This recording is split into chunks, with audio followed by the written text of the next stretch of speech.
ఆ టైంలో ఆయన ఫెయిత్ అనేది ఎంత ఉంది అంటే చాలా చిన్నగా ఉంది.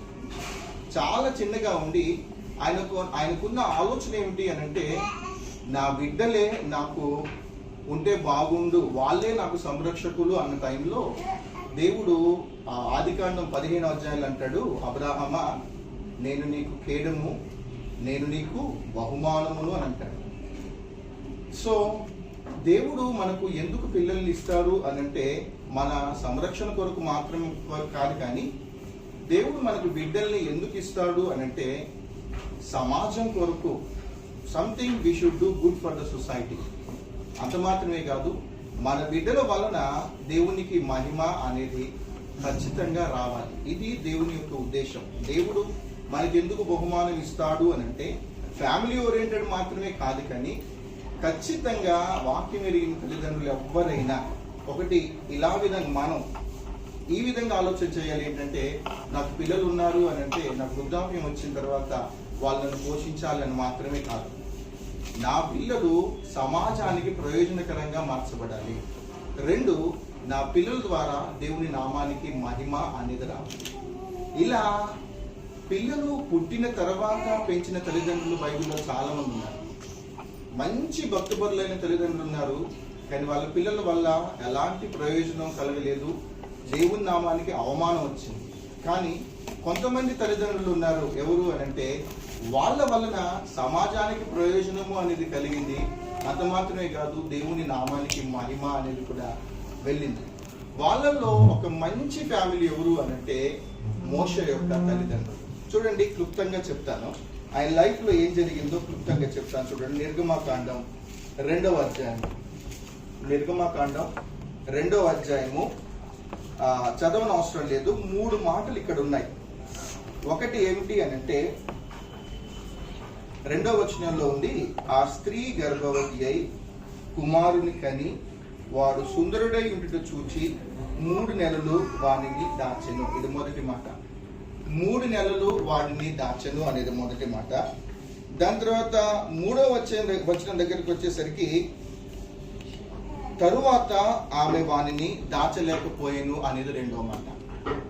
3వ మాట ఏమిటి అనంటే వానికి ఏమి సంభవించునో తెలుసుకున్నటకు వాని యొక్క దూరముగా నిలిచి ఉండెను. 3 మాటలు ఉన్నాయి. ఏంటి అనంటే, 1 వానిని దాచెను, 2వది వానిని దాచలేక, 3వది వాడికి ఏమి జరుగుతూ ఉందో అని ఒక సంరక్షకురాలుగా ఒక సూపర్విజన్ అనేది వాళ్ళకి చేస్తా ఉంది. ఎందుకు వీళ్ళు ఇలా ప్రయాసపడుతూ ఉన్నారు అంటే నేను మళ్ళీ చెప్తున్నాను, దేవుడికి ఉన్న ఒక ఆలోచన ఏమిటి అనంటే భూమి మీద ఎవరు వచ్చినా కూడా దేవునికి ఉన్న ఆలోచన ఏమిటి అనంటే యెషయా గ్రంథంలో అంటాడు, సంరక్షకులు లేకుండా చూచి దేవుడు ఆశ్చర్యపడెను అంటాడు. భూమి మీద సంరక్షణ అనేది సరిగా లేదు. 2వది ఆయన యెషయా గ్రంథంలో ఏమని చూస్తాడంటే సహకారులు భూమి మీద అంటే హెల్ప్ చేసేవాళ్ళు, సొసైటీకి హెల్ప్ చేసేవాళ్ళు లేకపోవడం చూసి తాను ఆశ్చర్యపడను అన్న మాట ఉంటుంది. 3వది అదే యెషయా గ్రంథంలో ఉంటుంది, సమాజానికి న్యాయకర్తలు లేకపోవటం వలన, న్యాయం జరిగించే వాళ్ళు లేకపోవటం వలన ఆశ్చర్యపడను అన్న మాట ఉంటుంది. 1 సంరక్షకులు కావాలి సొసైటీకి, 2 సహకారులు సొసైటీకి కావాలి, 3వది న్యాయం జరిగించే వాళ్ళు కావాలి. ఒక ప్రశ్న, ఈ 3 నా పిల్లల ద్వారా జరగాలని ఎవరు కోరుకుంటారు? నా పిల్లలు డాక్టర్ అయితే బాగుండు, నా పిల్లలు ఇంజనీర్స్ అయితే బాగుండు, నా పిల్లలు ఐపీఎస్ ఐఏఎస్ అనుకుంటారు. ఎందుకు అనుకుంటారంటే క్యాడర్ని బట్టి మనకు మంచి పేరు వస్తుందనే, కానీ వాళ్ళు ఐపీఎస్ అయ్యి వాళ్ళు ఐఏఎస్ అయ్యి సొసైటీకి ఏదైనా చేస్తారన్న ఆలోచన మనలో ఉంటుందా? కానీ కాదు. బైబిల్లో కొంతమంది తల్లిదండ్రులు ఎందుకు పిల్లల్ని పెంచారు అనంటే సంరక్షకులు వాళ్ళ నుంచి బయటికి రావాలి, న్యాయం జరిగించే వాళ్ళు ఇందులో నుంచి బయటికి రావాలి. 3వది సహాయకర్తలు నా కుటుంబంలో నుంచి బయటికి రావాలి అనుకొని మోషే తల్లిదండ్రుల యొక్క లైఫ్ మనకు తెలుసు, ఆ పరిస్థితులు ఎలాగున్నాయో మనకు తెలుసు. 2 సంవత్సరాలలోపు పిల్లలందరినీ చంపేస్తా ఉన్నారు, మగ పిల్లల్ని. కానీ వాళ్ళమ్మ ఏం చేసింది అంటే 3 నెలలు వాడిని దాచెను అన్న మాట మనం చూస్తూ ఉంటాం.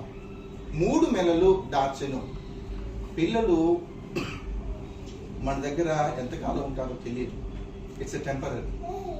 అక్కడ కొన్ని స్పిరిచువల్ లెసన్స్ మనం చూసుకోవాలి. వాళ్ళ దగ్గర ఉన్నంత కాలం తను ఎలాగున్నాడు అని అంటే, యాక్చువల్గా మోషే ఎక్కడ ఉండాలి? మోషే ఎక్కడ ఉండాలి అని అంటే ఫరో రాజు ఇంట్లో ఉండాలి కదా, మనకు తెలుసు. కానీ ఆ ఫరో రాజు యొక్క కుమార్తె ఆ యాకోబేదుకి ఇవ్వడానికి గల కారణం ఏంటి అంటే, ఒక కామెంటేటర్ అంటారు, because she don't have a milk అంటాడు. తనకు పాలు లేకపోవటం వలన యాకోబేదుకి ఇచ్చింది.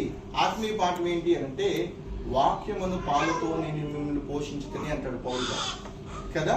మన దగ్గర పిల్లలు ఎంతవరకు ఉంటారు అంటే కొంతకాలమే ఉంటారు.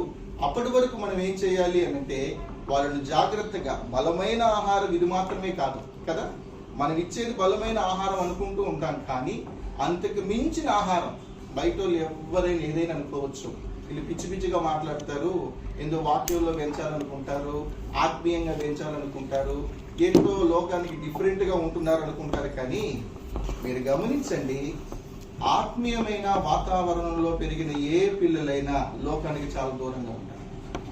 ఆత్మీయమైన వాతావరణంలో పెరిగిన ఏ పిల్లలైనా పరిశుద్ధంగా జీవించడానికి ఇష్టపడతారు.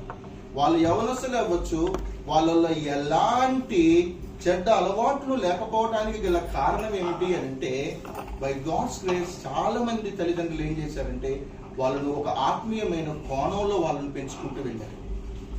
పెంచకుండానే ఎదిగిన పిల్లలు చాలా మంది ఉన్నారు. అది దేవుని యొక్క మహాకృప. కానీ కొంతమంది దేవుని వాక్యం ఎరిగిన వాళ్ళు, కొంచెమైనా భయం ఉన్న వాళ్ళు ఏం చేస్తారు అని అంటే, దీనిలో నుంచి జాగ్రత్తగా పెంచాలి అన్న ఆలోచన ఉంటుంది. అయితే గమనించండి, వానిని దాచెను. అది ఎంతవరకు అంటే 3 నెలలు. మన దగ్గర ఉన్నంత కాలం వారిని వాక్యమును పాలతో పోషించటము అనేది మన బాధ్యత. రెండవది, వారిని దాచలేకపోయింది. ఎందుకు దాచలేకపోయింది అనంటే, లోకం యొక్క అటాక్ ఆ బిడ్డ మీద పడింది. ఐగుప్తు దేనికి సాదృశ్యము అనంటే లోకానికి సాదృశ్యం. కొన్నిసార్లు మన సెక్యూరిటీ అనేది పిల్లలకు మనం ఇవ్వలేకపోవచ్చు. అప్పుడు వాళ్ళ అమ్మ ఏం చేసింది, ఒక జమ్ము పెట్టెను తయారు చేసింది, నైలులో వదిలిపెట్టేసింది. జమ్ము పట్ట దేనికి సాదృశ్యము అనంటే ప్రార్థనకు సాదృశ్యం. కొన్నిసార్లు మన వల్ల కాని పరిస్థితులలో the only option is God. నైలులలో వదిలిపెట్టడానికి గల కారణం, వాళ్ళు తీసుకున్న ఒకటే ఒక నిర్ణయం ఏంటంటే, ఇక మేము చేతులు ఎత్తేసాము, the next level, the only option ఎవరు అంటే, దేవుడే నా బిడ్డను కాపాడాలి.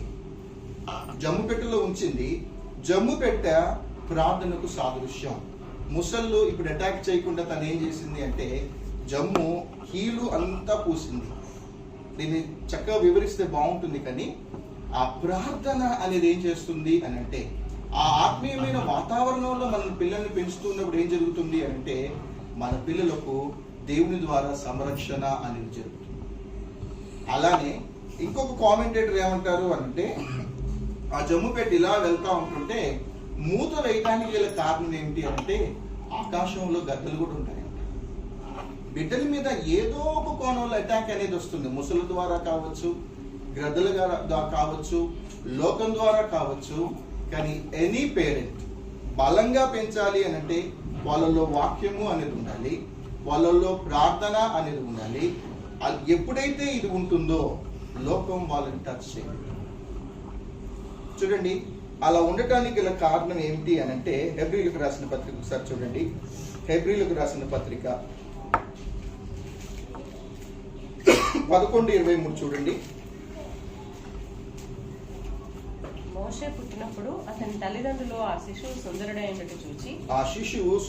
ఉండట చూచి విశ్వాసమును బట్టి రాజాజ్ఞకు భయపడక 3 మాసముల కింద దాచిపెట్టింది. చాలండి. మూడవది ఏంటి అని అంటే, దాచెను, వాళ్ళ దగ్గర ఉన్నాడు, దాచిపెట్టలేక God is the only option అనుకున్నారు, ప్రేయర్ చేశారు. మూడవది ఏంటంటే, వదిలిపెట్టిన తర్వాత వాళ్ళక్క ఏం జరుగుతుందో అని చూస్తా ఉంది. ఇది అందరికి తెలుసు కదా, ఏం జరుగుతుందో తెలుసు కదా. బాబాయ్కి పిన్నికి కొంచెం తెలవకపోవచ్చు, నేను తర్వాత మీరు అడగండి. ఏం చేస్తుంది వాళ్ళ అక్క అని అంటే, సూపర్విజన్. పిల్లల పట్ల సూపర్విజన్ అనేది లేకపోతే వాళ్ళు పాడయ్యే అవకాశం ఉంది. వాళ్ళు ముసళ్ళ చేతికి చిక్కే అవకాశం ఉంది, గ్రద్దలకు చిక్కే అవకాశం కూడా ఉంది. ఏం జరగబోతుందో అన్న సూపర్విజన్ ఉంది. సో వీళ్ళని ఇలా జాగ్రత్తగా పెంచుకోవాలి అని అంటే 23వ వచనంలో ఉంటుంది, మోషే పుట్టినప్పుడు అతని తల్లిదండ్రులు. ఎవరు పిల్లల్ని ఆత్మీయంగా పెంచగలరు అంటే నాట్ ఓన్లీ మదర్ వాళ్ళు ఒక్కటి కాదు, ఫాదర్ వాళ్ళు ఒక్కరు మాత్రమే కాదు, తల్లిదండ్రులు అన్న మాట ఇక్కడ ఉంటుంది. ఎవరు అని అంటే రక్షించబడిన తల్లిదండ్రులు. ఇద్దరు వల్లనే వాళ్ళను వాక్యమును పాలతో పోషిస్తూ బలంగా మనం పెంచగలం. ఇది మొదటిది. రెండవది, ఆ శిశువు సుందరుడై ఉండుట చూచి అన్న మాట ఉంటుంది. అంటే సుందరుడై ఉండుట చూచి అనేది ఎలా జరిగింది అనంటే దివ్య సుందరుడై ఉండుట చూచి అన్న మాట ఉంది. అంటే ఇంగ్లీష్ లో ఉంది విజన్ అన్న మాట ఉంది. వాళ్ళిద్దరు రక్షించబడటం మాత్రమే కాదు, వాళ్ళకి ఏముంది అంటే ఒక గోల్, ఒక విజన్ అనేది ఉంది. మనకి ఎలాంటి విజన్ ఉంది మన పిల్లల పట్ల అనంటే సెంట్రల్ స్కూల్లో జాయిన్ చేయించాలి, వాళ్ళని మంచి ట్యూషన్స్ లో పెట్టాలి. కానీ గాడ్లీ విజన్ ఉండడం అనేది కూడా చాలా మంచిది. మూడవది ఏమిటి అంటే రాజు ఆజ్ఞకు భయపడక. లోకం ఏమైనా అనుకోండి, వీళ్ళని ఇంత పెంచుతున్నారు, వీళ్ళని చేతగాని వాళ్ళలాగా పెంచుతున్నారు, వీళ్ళ పని అయిపోయింది, ఇక ఒక ఏదో కోణంలో వాళ్ళని పెంచుతున్నారు అనే దాని దేనికి భయపడద్దు. ఆత్మీయంగా పెంచటము అనేది మన కర్తవ్యం. ఇది మూడోది. వారు విశ్వాసమును బట్టి అన్నమాట ఉందంటే they both are believers. Both are believers, both have a godly vision, and both are not fearing to the world. వాళ్ళు రాజు ఆజ్ఞకు భయపడక, ఎవరైతే దేవుని